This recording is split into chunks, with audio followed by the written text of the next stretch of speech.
Hi guys, I hope all is well. Happy Monday to everyone who's going to be watching this. It is July 19th. My name is Leyla Messian. I'm a recent grad of UCLA, graduated this past June actually, double majored in sociology and communication. And today I have the pleasure of speaking with Katherine Randall, VP of Creative Strategy and Production Management at the Players Tribune. Hi Kate, welcome. Thank you. We're so lucky to have you and so excited to speak with you today. So I guess my first question is if you want to give a quick rundown of who you are and the steps you took to working at the Players Tribune. Sure. Loaded question, I feel like. So one, we can break it up. Yeah, we'll break it up. So who am I? As you said, Katherine Randall. People call me Kate or KO. I am the VP Creative Strategy and Production Management, also known as Production Operations, which basically just means that I oversee two really amazing teams at Players Tribune, one of which is more of the strategy side and the production arm, the creatives, if you will, and then production management, the logistics, and sort of the right hand to our producers to make everything happen. I got to Players Tribune by way of music, actually. So I started at Players Tribune about 4 years ago, and before that I was at Spin Magazine for almost 7 years. But sort of similar in the sense of that idea of fandom and custom content and branded content in the creative space. So at Spin was more on the experiential side, and here, of course, is more on the video content side. But same thing, delivery for brand partners, aligning talent with that message, and working together to create something special that hopefully fans really like.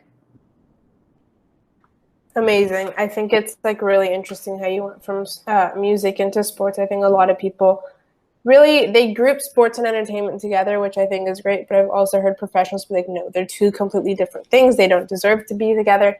But curious to know and learn more about your transition from music into sports and like how that was, and I guess what transferable skills you took going into your new position. Yeah, I mean, luckily on the content side, it wasn't a huge culture shock, right? I think talent in the sense that you really need to respect their story and find the right one to tell the story that the brand is trying to get behind. So a lot of things transferred. And I think just general life skills have been consistent through both roles, no matter the field. You have to be able to get in a room and be confident, communicate accurately, be a part of a team, lead a team, and really just kind of be a trusted voice, because no matter if it's an athlete or a musician, they have to, trust getting to know you and talking to you to have really compelling and meaningful conversations. So I didn't find too much of a shift in the content space, although of course music was much more event-based. So a little less of that on this side, especially once COVID hit. But I think that, working with other departments, whether it is talent booking, in our case, athlete relations here, marketing, sales, publishing, all of that stuff is consistent across the different companies that I've worked for. And, it's just making sure at the end of the day that whatever you're releasing is launching on schedule and on budget and all of that. So a lot of those things are consistent across spaces. Amazing. And then I guess people are probably wondering, well, what does Kate really do on a day-to-day? So do you mind tapping into like your current role and then your primary responsibilities, or what your day-to-day looks like? Yeah, sure. I think a lot of my day-to-day is the same as it was when I first started, really. I still produce for our larger projects. I'm still in brainstorms. I think the teams under me have, of course, grown, and I try and delegate a lot more and make sure that they're all good and have more one-on-ones with the staff to make sure that they're able to do their job accurately. But yeah, I mean, day to day, it depends on the brands that we're working with, but I usually have 3 or 4 projects in different phases of production. So pre-production, whether it's the logistics, I've got to shoot tomorrow. We just had a DP call to make sure that everything's scheduled for equipment and pickup, and sort of helping the larger portfolio succeed in the branded space too. So Players Tribune was acquired by Minute Media. And now we have a bunch of other sites in our portfolio. We've got Fansided, Mental Floss, Double Tap. So all sports, but like esports, gaming, the fan aspect, and Mental Floss is a bit more of the, I guess, everything kind of site. It's really great. But I'm helping to create a brand studio to help branded content across all of the portfolio. So my day-to-day has changed a bit more now, I would say, actually, with Minute Media, because now we're helping to do that for all of our sites. So just more meetings, more brainstorms, more ideation, more production, but across the portfolio, which is really exciting. I think it's super important just to like be able to adapt. And like you said, that since the Players Tribune has been acquired by Minute Media and you guys got more brands and clients on, I think it's just like super fascinating to me to like have being exposed to different types of, I guess, departments and stuff like that in companies and brands it's just been really cool, I think. So I'm curious to know how you learn to adapt to the oncoming, I guess, clients. Yeah. So, I mean, luckily each client is unique no matter what site you're making the content for. So I think it just comes down to understanding what their goal is, you know, what their KPIs are, what the demographics are, and really tailoring the content to meet those metrics or those markets. But the biggest learning curve for me has been like, I didn't know anything about gaming and esports, right? So it's more on the internal side, just learning sort of what those sites do, what their goals are, what their content looks like, and sort of their voice, and making sure that's protected and that is consistent across the category, and no matter what brand we're working with.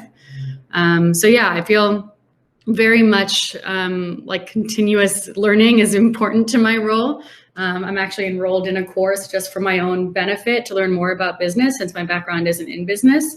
So I think it's really important to always keep an open mind and continue that sort of learning process, education, constant education, no matter if it's for a brand or even your own partner site. Major kudos to you for still taking on classes. It's crazy. Financial accounting is not my forte, but I'm doing it. I think that like a lot of us, like even myself, like I'm always questioning, like, do I really need an MBA, or like, do I really need a master's to get to where I want to be? And like, I've heard that like it really does help you speed up the process of getting there. But I think that like even certificates, or just like even LinkedIn Learning is such a big thing that I don't 100%. Think a lot of us students really, we look over it, but it's like, I think employers, like everyone, like the basic LinkedIn profile is the same, but it's like people do look at those recommendations. So like ask your past employers, like, hey, can you write me some good words? Like it can be very short and sweet, but it's also like, I think as students, we get like LinkedIn Learning for 6 months free or something, like use that. 100% curious to get your take on what you look at when you're hiring potential employees. I mean, no one journey is the same. I don't have a master's degree. My degree is a bachelor's in social psychology and ethnic conflict. So, right, nothing to do with sports or really content production. But the idea that things unite people and bring people together, and how groups interact. And I think that was really beneficial to me coming into this space. So, when I'm looking at a resume, honestly, to your point, it's just that. It's like, are you a go-getter? What have you tried to do outside of just your general coursework? And it could just be a regular job. It could mean internship. I think those life skills are learned anywhere. But work ethic is just something that can't be taught. So for me, it's looking that you've been consistently at a place over time. You're not jumping around every month unless that's what's required of the internship. It's really that you've got passions outside of just work. I think it's important to be a well-rounded person so you can relate to other people, especially in our field. Just life experiences. I think I wouldn't say I would put someone with a master's above someone without one. I think experience is just as beneficial. And to be fair, my first job, I started at the front desk of Spin, was then called Buzz Media, as a receptionist. And the reason I was hired is because I was nice to the other girls that were hiring for the same position. And the hiring manager was hiding, basically like watching us interact, and saw me do that and realized that I was just a good person, hopefully. So that's how I got my first job. And I think it's really important to take the human aspect into account, not just what's on paper. Definitely. And it's like, be nice to everyone. You never know who's watching. Like I've had instances like that too, where like they watch how you treat like your opponents and your competitors. And it's like, if you're still nice to them and you're not being rude and pushy, then like, but then they also do notice those that will backstab the other ones and like call them out. Like it's like in the movies, whenever like there's like two students who want that A+ in like an undergrad class, and like only one of them is gonna get it. So I think it's just super important just to be nice to people, have that human connection. It's not always going to be a business transaction. And like when it, like people recognize when it is. 100%. Also, sorry to use a sports analogy, but it really is teamwork, right? Like there's so many different people that are integral to a win, and not just the star players. It's the people that are giving the ticket sales, serving you your hot dog, like the equipment manager. Everyone is important. And so if you don't respect and collaborate with that person in the right way, they can't succeed, you can't succeed, and the team definitely won't succeed. Right. And we all start from somewhere, and it's like put yourself in the other person's shoes.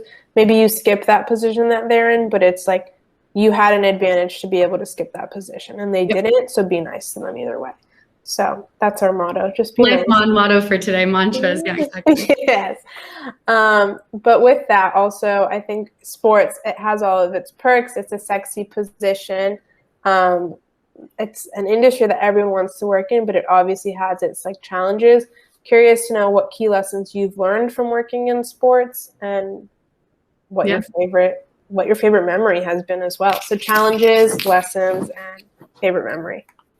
That's tough. I think, all right, so lessons, I think, let's start with that. Representation is key. And I think it's important now, and I sort of laugh, I'm like a woman in sports on this panel, and I never thought I'd be a woman in sports, so I feel so lucky to be a voice in that, but you don't know it unless you see it. And I think seeing women at this level, more diversity, certainly more inclusion across the sports spectrum, so not just as athletes, but behind the scenes as well, is really important. And I'm loving seeing sports at the top of everyone's lips. I think athletes are having a second coming, and their power is being realized, and same for the people that work in the industry. So just representation, I think, is really the biggest lesson for me, is being out there and showing other women that they can do it, or that other roles exist outside of just professional athletes in the space.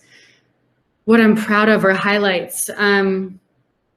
I really lucked out at Players Tribune, right? I came at a time to an amazing company regardless, but at a time where we were really building the branded team from the ground up. And when I first started, there have been a couple of branded content deals, but now we make commercials for Tostitos for the NFL and for Audi for MLS, and national linear spots that we never, I think set out to do as a branded team for Players Tribune. So I'm really proud of the team and what we've accomplished in sort of our year-over-year partnerships. And in a similar vein, the lasting relationships we made with the athletes. But I think with brands, of course, footing the bill, it's important that they feel like what they're doing matters, and hoping that we can resonate with audiences. Challenges. Woof. It's a tough one to talk about diplomatically. I think, again, really lucky to be at Players Tribune, because they throughout have been so supportive and really given me the confidence in the room to say what I wanted to say and do what I want to do, and sort of protecting my creative agency in that sense. But it's always going to be hard being a woman in a male-dominated field. Again, representation is key there, and there are more and more of us, and it's really great. But I think it's important not just to be there, but to have authority and autonomy and be listened to and respected in the way that our counterparts are. And so whether that's, someone internally protecting you in an external meeting, or just being in the room and, feeling that sort of respect when you open your mouth, I think we're still on our way there. But yeah, I would say that we're still the minority in many cases. And so it's hard to be as forceful in that sense. I think it takes a lot more confidence to be a woman in the field. It seems like you're a very big leader within your department, and just like in sports as well. Like, you're curious to know where your confidence and strength stems from, and what advice can you give to younger girls who may be lacking that, but also want to go into sports but don't have that thick skin yet? Yeah, thick skin is definitely learned. You don't have to have it at the beginning. I think it's just knowing that you can keep your head up and learn from every experience. I have to credit my mom for my strength. I think she's always wanted me to be a firecracker, and certainly got that. She has one of those little things, or I guess a printout at the house, and it says, "If you have thoroughbreds, let them run." She wanted all of us to really be unique and follow our passions. And me and my siblings all do very different things, but successfully, because we were raised with that support. So I think besides just her direct influence and impact on my life, we moved around a lot growing up, and not for any other reason than my mom just wanted to do new things, kind of.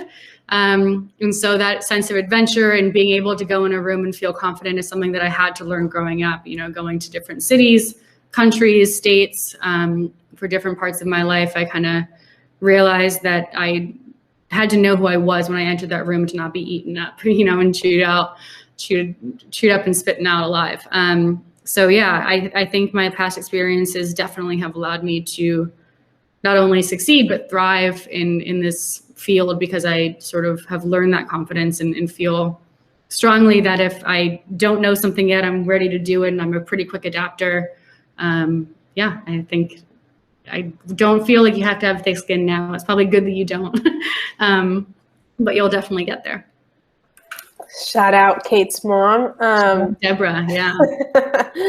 It's really interesting to me how we learn a lot from our parents and those that we surround ourselves with. And it's like, I mean, for myself, even like sometimes I feel like within my girl group, like I'm the like protector, like I don't know why, but my mom's always like, why do your friends always feel more safe when they're with you? And I'm like, I don't know. Like I'm like, guys, what difference does it make if I join you on a trip? Like it's still 2 or 3 girls, like we're still girls. They're like, no, it's just different with you. And I'm like, I don't get it, but you know what? I'll take it for whatever. There's innate leadership, right? And I think, I mean, to your point, who you surround yourself with, whether it's family, your chosen family, or work, whatever, is so important. You're going to thrive with other high functioning people, with people that really care and work hard and are dedicated.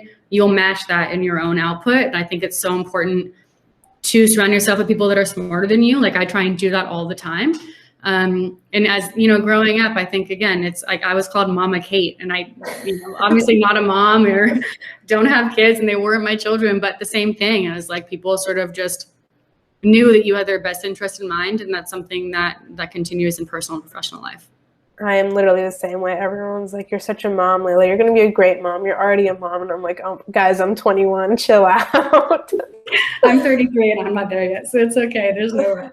Everyone has their own time in life. You know, we always plan our like career trajectory and stuff. And I'm like, it's like getting married. And it's like, you never really know. Some people, they push back their graduation date. It's just like, go with the flow. It'll all come together in the end. 100%. And on that topic of just like family and stuff, and now that you're being surrounded by so many athletes and high profile people, how do you stay grounded and not get lost in that idea of like fame, and like now that you have a big title? No, it's funny actually. My EP Matt, when I got promoted to VP, he said that I kind of gave an acceptance speech, and I didn't realize it, but I like told the team, and I was so excited, and everyone was so excited for me and so supportive. But I kind of like did this little, because I couldn't believe it in a way. Not that I didn't deserve it or don't deserve it. I didn't know when I was younger I would do this. I didn't know I'd be a VP at 33. I didn't know what I wanted necessarily. And so I felt like, I kind of against all odds in my own mind made it, and could have not made it very easily. And so I think humility and being humble are just in my DNA. And I don't think of myself as someone who is unattainable, or I'm certainly not, a professional athlete or on that scale, or definitely not in that salary. Right. But I think that one thing I've realized, especially at Players Tribune, but also in music, is these celebrities are just humans, and they're actually better away from the spotlight, and they prefer to be treated like humans. And so for us on the other side of the camera, it's no different. You have to be a human, have raw emotion, and really be vulnerable in order to relate to others. And if you're, sort of too egotistical or too full of yourself in any way, then that's impossible. So I think it's really, really important to always stay grounded. And I'm not to say I'm not very proud of the title and what I do and the team and what we all do together, what we've been able to accomplish. But I think it's a title. And, if I ever stop representing the people that mean the most to me and the stories that mean the most, then my title means nothing. That was beautiful. You're definitely up there for me, Ko. You're up there. I think it's just really inspiring to just hear from people who like kind of just had to navigate their way, and like maybe it wasn't a straight path. It's never a straight path. And when someone's path does seem straight, like there's something off. There's totally something off of how they jumped from A to Z real quick. It's never real. But I wanted to end on a note of just like what advice can you offer to our students and young professionals seeking to go into sports? Yeah, well, first of all, thank you. I really appreciate it. And this was so fun. Second, I guess in terms of advice, don't feel like what you're doing is the end of it. Do you know what I mean? In the sense that the journey is kind of the ride. Like that's the fun part, and the destination will find you. If I don't think when I started at the front desk and I was building, you know, furniture and scheduling CEOs' flights, that I'd know at this point I'd be overseeing a team and sort of creating this meaningful content. So I think you learn at each step, and nothing is below you. And even when I started at Players Tribune, I had come from a higher title, but I just wanted to get in. I wanted to learn, you know, sports and be a part of that culture, and have since been here now for 4 years and hopefully for a lot longer, right? So I think you just take every opportunity as it comes and learn and be humble, and certainly, you know, network as much as you can. But yeah, the journey is the fun part. So I wouldn't say that any stop on it is a negative. We all take pauses and breaks and detours, and it's just like, really just like take that all in. Know it's a part of it. Like there's times when I'm like, oh my God, like what is happening to me right now? It's over. And it's like a week later, I'm like, you know what? All is fine. Like we've got it covered. I look back, I laugh at it, and I'm like, what was wrong with me? It's like what we said earlier, one day at a time. Like I have a running list of to-dos that is anxiety inducing, but it's one thing at a time, one day at a time. You'll figure it out. It's going to work out. Just, you know, keep at it. Yep. We're out of time, but thank you so much for everything. Of course. This was a lot of fun. And hopefully we'll stay in touch, and we'll get to see more of you on the Players Tribune and what you're up to. And thank you, thank you, thank you. Thank you. You've got my email. I'll talk to you soon. Yes. See you. Bye. Bye.